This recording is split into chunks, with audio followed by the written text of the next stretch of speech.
My first question is something that's been on a lot of people's minds. You know, you're all very fast and you can run very far. Are you Kenyan? I don't think so. No. No? Last time I checked, we're not. That actually just takes out a couple questions. For time purposes, I'm going to ask them anyway. Growing up in Kenya, did you ever meet President Obama? Is President Obama from Kenya? I'm not saying he is. I'm just saying there's the belief. We saw Malia Obama once. Yeah, Mary's best friends with Malia. I don't believe it. Is Kenya anything like portrayed in the Disney movie The Lion King? Yeah, I mean, I think the lions run free and people will run free.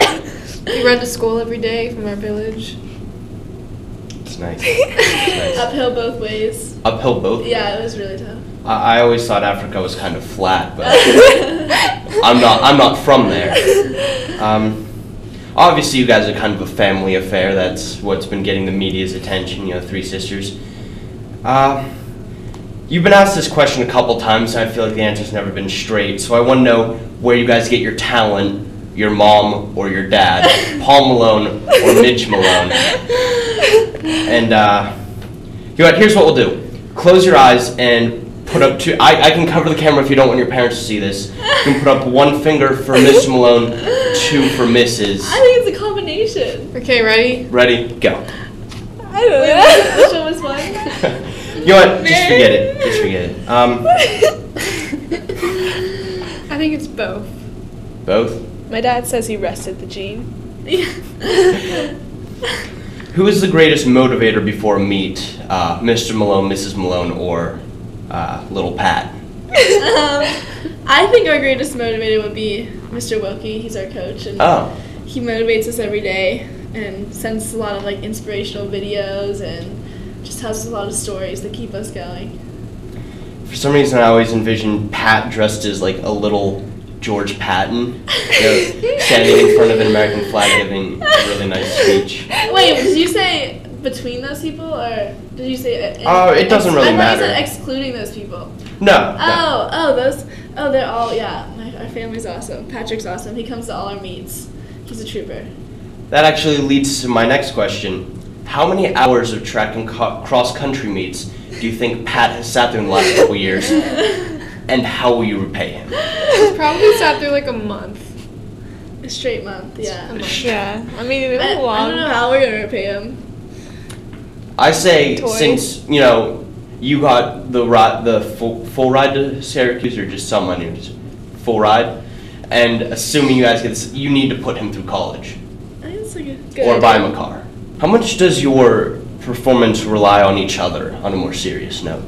I think it's huge. I don't think any of us would be the runners we are today without each other. I mean, we push each other in every workout and motivate each other daily, just thinking about our races and talking about the other competitions. So I think we really use each other to our advantage and work together to become the strongest we can be. You guys disagree? Yeah. Well, I've heard that like if you guys have a bad day, it's across the board. Yeah, it's weird. I don't know why, but for some reason it seems like when one person has a bad day, it seems like everyone follows. In cross-country states, I didn't run well at all, and then she didn't really run well, and she didn't really run well, so I don't know if they look to me how I'm doing, but it's weird. Does it work the same if you all have a good day? Yeah. Yeah, I think so. No. No? Mary disagrees. No. States for the prelims. Margo had a good day. I had a bad day. Well, it depends. It's usually like a good. I think it's more helpful in training. I mean, in racing too, I guess, because we can stick with each other and like we know each other's strengths and weaknesses. But even just for training, like we've said this a lot of times, like if it's a snowy day or a rainy day, and you have to go out because the other two are going out, so it helps. Shannon, cover yours.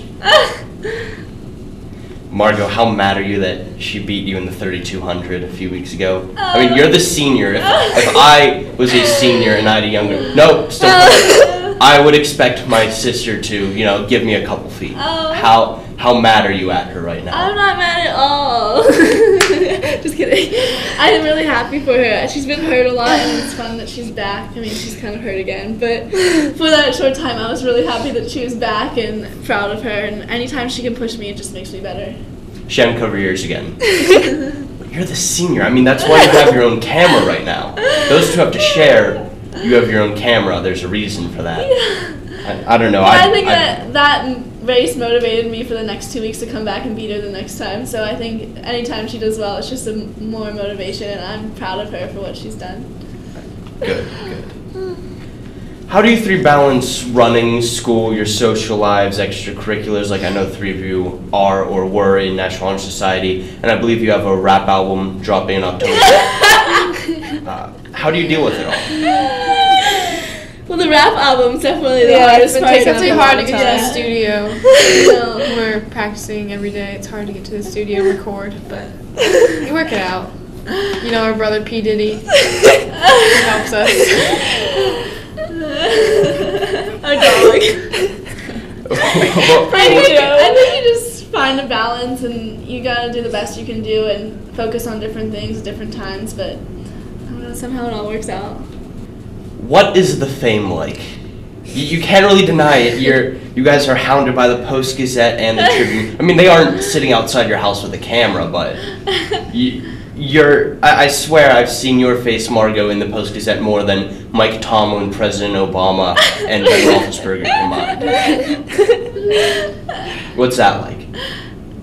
I mean, it's really neat to be in the paper and stuff, but I think you always have to remember, like, where you came from, and it's not, try to stay humble, but it's really cool, and it's awesome that we're able to get recognition, and it's really cool. So what's the ultimate goal?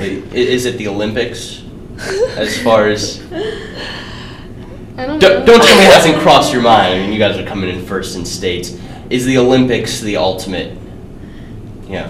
I mean, I think you take each year, each race at a time, but of course every runner would dream to be in Olympics. I mean, just watching the previews and stuff, it would just be a dream. But I don't know if we're good really enough hard for to that. get there. Far dream. Yeah. I don't know. If I were you guys, anytime I got a test, I'd write, forget this, I'm going to be in a Visa commercial someday. The ones with Morgan Freeman narrating.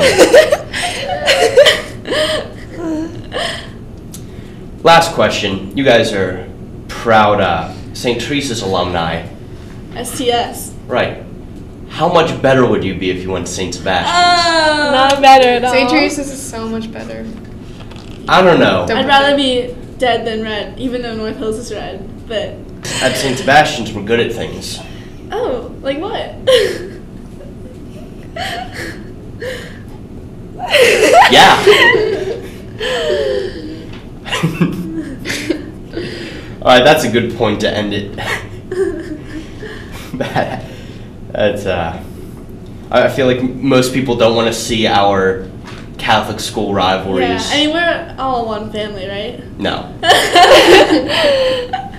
Alright, well, I'd like to thank the 3 of you for stopping by. I know you have a very busy schedule all through the day. I'm David Haddad. This has been Margo Malone, Shannon Malone, and Mary Malone. Thank you for watching.